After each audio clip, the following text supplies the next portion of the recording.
Hello friends, welcome to Hot and Taste. இன்னைக்கு நம்மளோட கிச்சன்ல வெஜிடபிள்ஸ் இல்லாத டைம்ல பண்ற மாதிரி ஈஸியான ஒரு குழம்பு ரெசிபி தான் फ्रेंड्स நம்ம பார்க்க போறோம். சீரகம் இல்லா உணவு சிறக்காது அப்படினு பழமொழி கூட இருக்கு. இன்னைக்கு நம்ம சீரகத்தை பயன்படுத்தி தான் சிம்பிளான ஒரு குழம்பு வந்து நம்ம பண்ண போறோம். ஏற்கனவே நம்மளோட சேனல்ல இஞ்சி குழம்பு, மிளகு குழம்பு, கறிவேப்பிலை குழம்பு அப்லோட் பண்ணியிருக்கோம். நீங்கள் ஹாட் அண்ட் டேஸ்ட் சேனலை முதல் முறையாக பார்க்குறவங்களா இருந்தால் மறக்காமல் சப்ஸ்கிரைப் பண்ணிக்கோங்க ஃப்ரெண்ட்ஸ். பக்கத்தில் இருக்கிற நோட்டிஃபிகேஷன் பெல் சிம்பிளையும் கிளிக் பண்ணிக்கிட்டிங்கன்னா நான் எப்போ வீடியோ அப்லோட் பண்ணாலும் உடனுக்குடனே நீங்கள் பார்க்க முடியும். வாங்க இந்த ஈஸியான குழம்பு ரெசிபி எப்படி பண்ணுறதுன்னு பார்க்கலாம். இதுக்கு தேவையான பொருட்களோட லிங்க் எல்லாமே நான் டிஸ்கிரிப்ஷன் பாக்ஸில் கொடுத்துருக்குறேன் ஃப்ரெண்ட்ஸ். ஒரு பேனில் 2 டீஸ்பூன் அளவுக்கு ஜீரகம் சேர்த்துக்கலாம் ஃப்ரெண்ட்ஸ். ஆயில் எதுவுமே ஆட் பண்ணாமல் நம்ம ட்ரையாக வந்து ஜீரகமை நல்லா வறுத்து எடுத்துக்கலாம். அதே பேனில் கொஞ்சமாக ஆயில் சேர்த்துக்கலாம். எண்ணெய் நல்லா சூடேறினதும் நம்ம கடுகு உளுத்தம் பருப்பு சேர்த்து தாளிச்சிக்கலாம் ஃப்ரெண்ட்ஸ். இதனோட நம்ம எடுத்து வச்சுருக்கிற பொருள் எல்லாமே இப்போ ஒன்று ஒன்றா சேர்த்துடலாம். மிளகாய் வத்தல் வந்து நான் சேர்த்துருக்கேன். இன்றைக்கி நான் பண்ணுற குழம்பு வந்து 3 பேருக்கு தேவையான அளவுக்கு நான் பண்ணுறேன் ஃப்ரெண்ட்ஸ். இதனோட ஒரு பெரிய வெங்காயம் கட் பண்ணி வச்சுருக்கிறேன், அதையும் சேர்த்துக்கலாம்.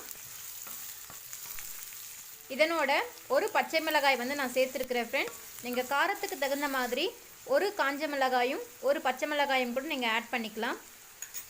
வெங்காயம் நல்லா வதங்கினதும் தேவையான அளவு உப்பு, மஞ்சள்தூள் சேர்த்து நல்லா வதக்கி விட்டுக்கலாம். இப்போ நம்ம கலருக்காக கொஞ்சமாக காஷ்மீரி மிளகாய் தூள் வந்து நம்ம ஆட் பண்ணிக்கிறோம். அதனோட குழம்பு மசால் பொடி வந்து நம்ம சேர்த்துக்கலாம் ஃப்ரெண்ட்ஸ். குழம்பு மிளகாய் தூளுக்கு பதிலாக நீங்கள் 1 டீஸ்பூன் மல்லித்தூள், 1 டீஸ்பூன் மிளகாய் தூள் கூட நீங்கள் ஆட் பண்ணிக்கலாம்.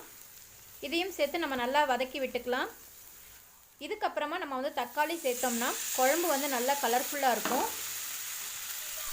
இதையும் நம்ம நல்லா வதக்கி விட்டுட்டு ஒரு 5 மினிட்ஸ் வந்து லோ ஃப்ளேமில் நம்ம ஒரு லிட் வச்சு மூடி குக் பண்ணிக்கலாம் ஃப்ரெண்ட்ஸ். இந்த குழம்பு வந்து ஃபுல்லாகவே நீங்கள் நல்லெண்ணெயில் பண்ணால் இன்னும் டேஸ்ட்டு சூப்பராக இருக்கும். நான் இந்த டைமில் கொஞ்சமாக பூண்டு மட்டும் நல்லெண்ணெயில் நல்லா வதக்கி ஆட் பண்ணியிருக்கிறேன். நீங்கள் வெங்காயம் கூடவே கூட நீங்கள் பூண்டு ஆட் பண்ணாலும் இன்னும் டேஸ்ட்டு சூப்பராக இருக்கும்.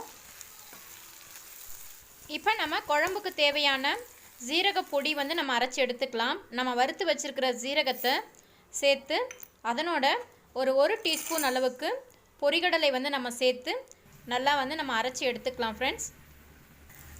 தக்காளி எல்லாமே நல்லா வெந்து எண்ணெய் வந்து தனியாக பிரிஞ்சு வர டைமில் நம்ம புளிக்கரைசல் வந்து சேர்த்துக்கலாம்.